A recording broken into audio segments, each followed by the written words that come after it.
Hello, darkness, my old friend. I've come to talk with you again.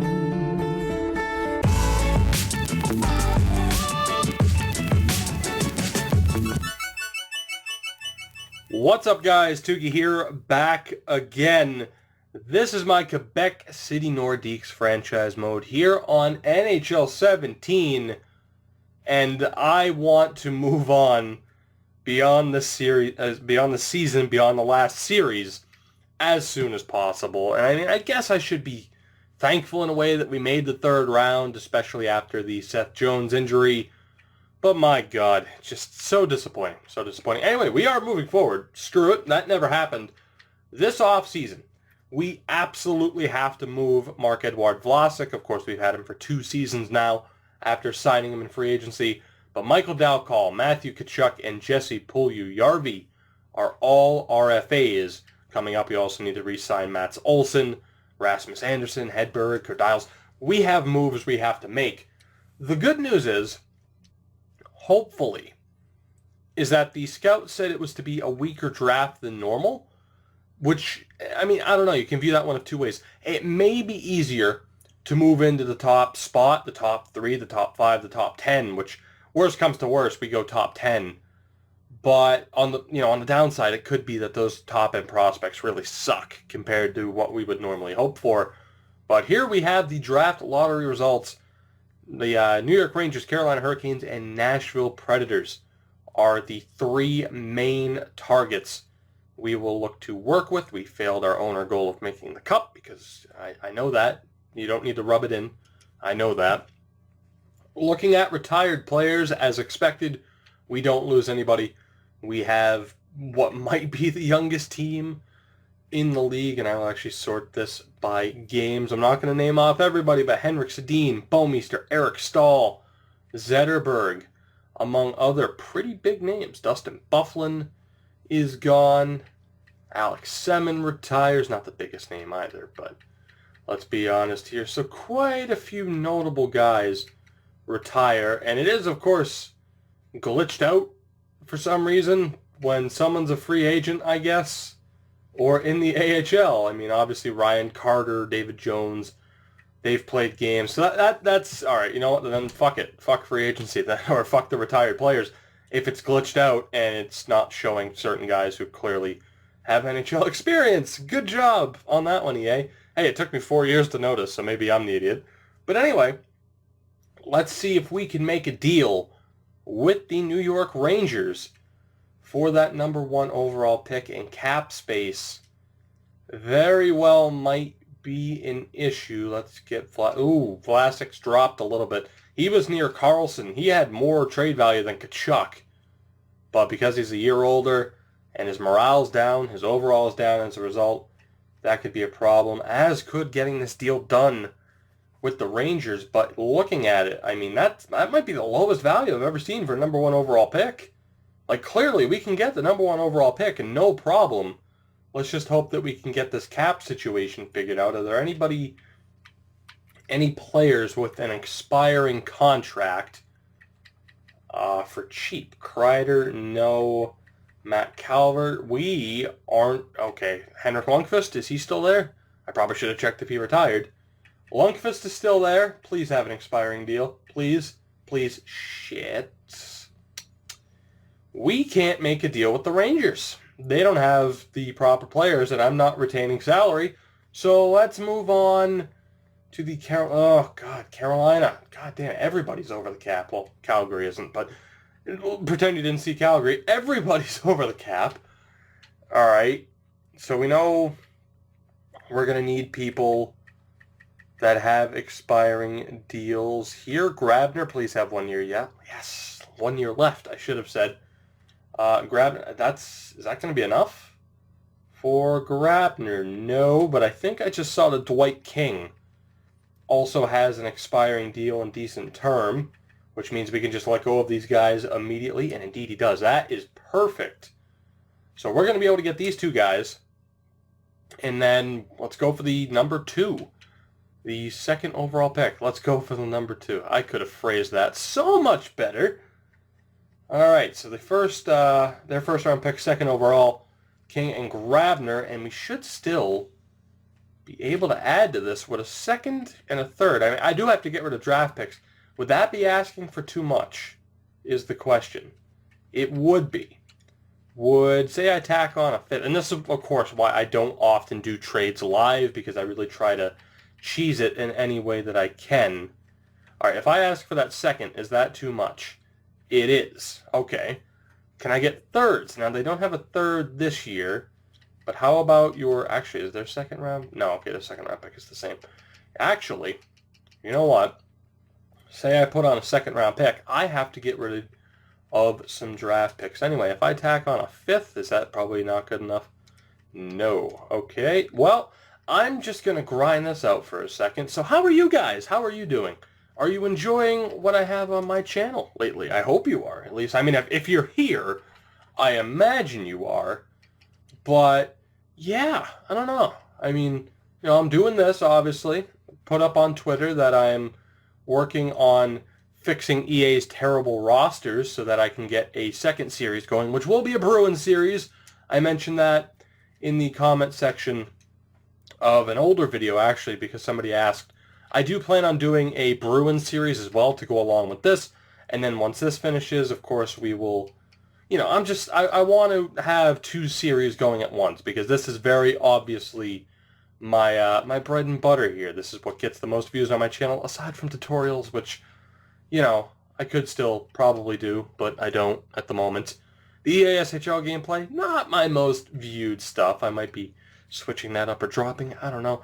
Ultimate Team, Jesus, I just have no interest in playing at the moment, which is bad because I have a good starting team that I could show off at some point without having spent any coins, and I have a ton of coins because I've been sitting on that for a while. And hey, look at that. So we have our trade Vlasic and some lower picks to the Hurricanes for Grabner, King, and their first and second round picks. Now, we are definitely going to take a salary cap hit, or not a salary cap hit, a morale hit, for trading away Vlasic, but we're doing what we have to do, and now we only need to get rid of this 7th round pick, which might be a pain in the ass. Can we trade that for Buffalo's 7th next year?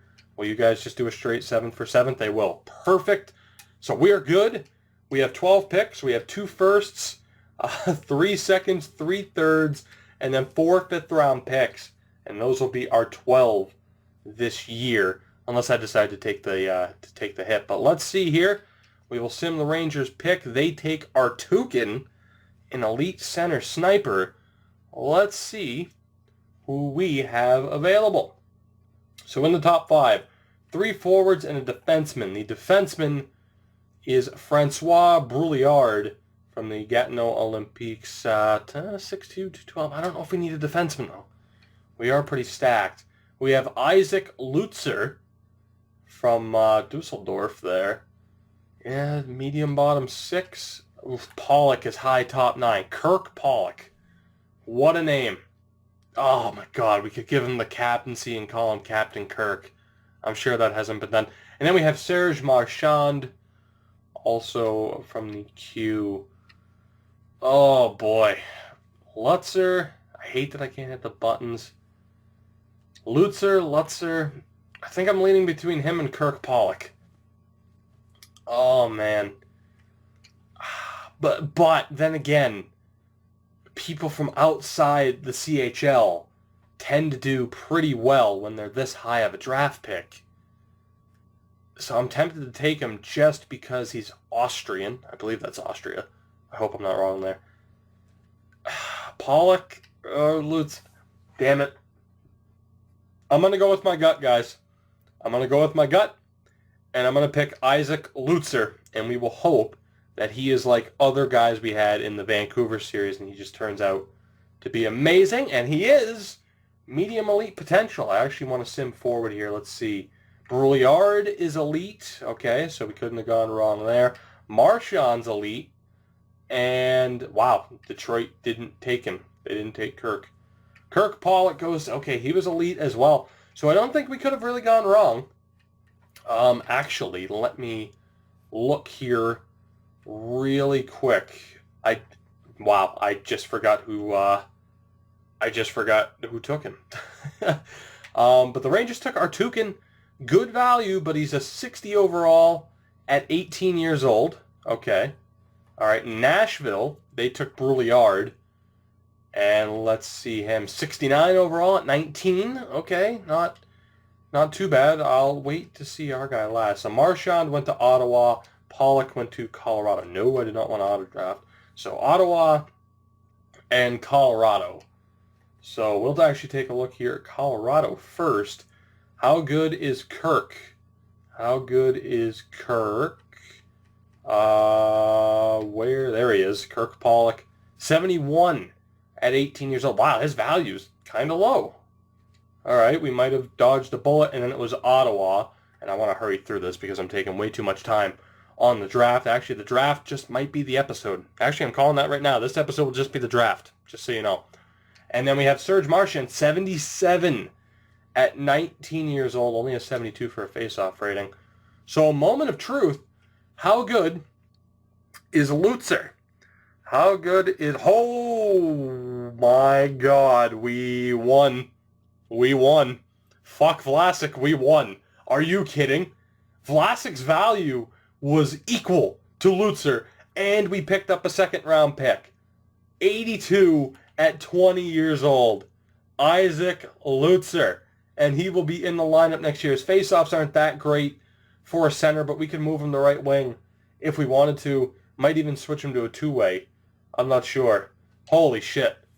Wow. That's our best pick in the draft so far in the series. By far. Sorry, Gabe Velarde. I know you're still there, but yeah. Isaac Lutzer. That is one for the win column for the Quebec City Nordiques. Now let's sim to the next pick, and we'll do this second first-round pick live, and then I'll probably go into the cuts. So we have top 6, top 4, a lot of high-end guys. Boy, Minnesota really swung and missed there. So a lot of high-end guys, which means I'll miss out on them this time. First and second rounders, although, man, there are some guys with high potentials here. So let's see. We have Craig Lowry, 18-year-old defenseman. We scouted him 16 times, apparently. Hugo Beauchemin here as well. We have a center, Len Petrovic. Patrick Kristach is here. Patrick Lannon. And Victor Hudobin. Now, the question is, that he's exact top 6. Lowry is high top 6D, which could be a good sign. It was for our other scout. What was it, Serge Marchand? No, it was Kirk that showed up as a high potential guy and ended up being pretty decent. So, maybe we take a defenseman. Maybe we take a defenseman. You know what? God, do I? Yeah, fuck it. Craig Lowry. Craig Lowry's the pick. Please be good, and I will take that. Medium top 4. Not bad. Hudobin was medium top 6, which is about equal if you compare the defensemen to forwards. Let's take a look here. We might actually still get our hands on one of these guys. Petrovic was low top 6, so I'm still all right with Lowry. That's about equal. You know, if we miss out on somebody that's elite, that would be pretty shitty. Beauchemin, medium top 4. Kristich, medium. Jesus, this draft fucking weaker than normal draft. My ass. What the hell was that? This game's fucking bullshit. So let's see. We have Lannon, who is low bottom 6. But then we have these 3 guys in the second round. We have Spike Michalski. That's a hell of a name. High 7th D. Sven Gertz. I'm going to say Gertz because of the weird thing. Might not take him because of the name. And then we have Ryan Peters, an American sniper. Chris Kyle over here. High top 9 forward. Now, do I take the guy who's still left from the first and second round, Patrick Lannon? Or do we go with the American sniper, Ryan Peters? I'm going to take Ryan Peters. I'm going to have faith in the potential. Ryan Peters, please be good. Yes. Yes, boys. Oh, my God. This is our best draft in a while. The Islanders series had nothing on this. This is Vancouver-esque right now. Ryan Peters, welcome aboard. My God, Stevens ends up being low top 6. This draft is still paying out. And even Landon was low top 6. This draft is absurd. Just absolutely absurd. Look at this, man. Look at this. Just top 6, another top 6. This is unbelievable. This is the greatest draft I've ever seen. This is the greatest draft. Thank God we didn't Spike Michalski there. This is the best draft I've ever seen, and now we have our next pick, and I'll do this one live. At the end of the second round is where I'll stop doing it live, and then we'll recap the draft. But let's see here. For second round, and I think I'm going to base it off of these potentials a little bit. We have Aaron Jaspers, a center power forward. We have Evan Tambellini, and then we have some other guys that we don't have scouted out as well. We do have Sven Gertz, though, which I hope I'm pronouncing that right. But then there's Wade Heatley. I don't know who to take. Topi Lidman. That's a hell of a name. Do we take Gertz? I think I'm going to take Gertz, and we'll hope that he's decent. Please be decent. Please, I don't want to swing and miss here. Low top 4 is still good enough for me. Better than taking Lundberg. Better than taking Lindman. And we have our final pick of the second round. So who will it be? Now, we've gotten lucky following the high potential guys. And Jaspers has low league interest. So I'm thinking Evan Tambellini might be the way to go. We've scouted him quite a bit from the Edmonton Oil Kings. Or we have Manuel Heberlein, the German. Or Pekka Haivonen. I'm going to go with Tambellini. It's been working, following the potentials. And that's not bad. Medium top 9's not terrible. Let's just sim these next few picks. Haivonen, okay. I'm not too disappointed about missing out on him. Not too disappointed. I'm liking our pick so far as we keep going. I think we made the right choice there, guys. This has been, oh yeah, Jasper's medium top 9 too. We absolutely made the top choice. No question about it. So let's get the rest of this draft done, shall we? Now, guys, the draft for us has come to an end. Of course, you know the second round.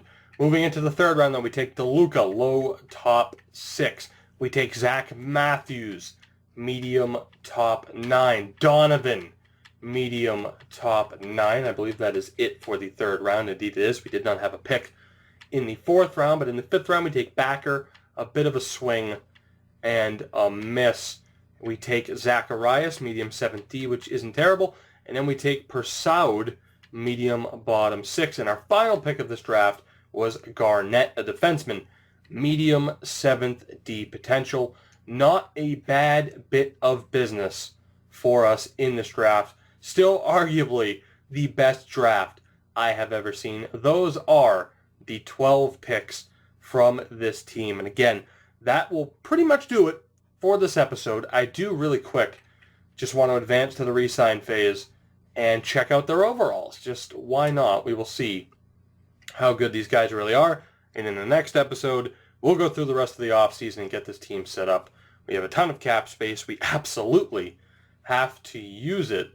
And it'll be interesting to see what the punishment is morale-wise for trading away Marc-Edouard Vlasic. But there you see Lutzer, 82 overall, and will probably get better by the off-season.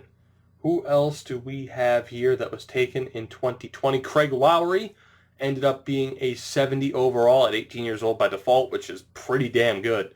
I'll take that.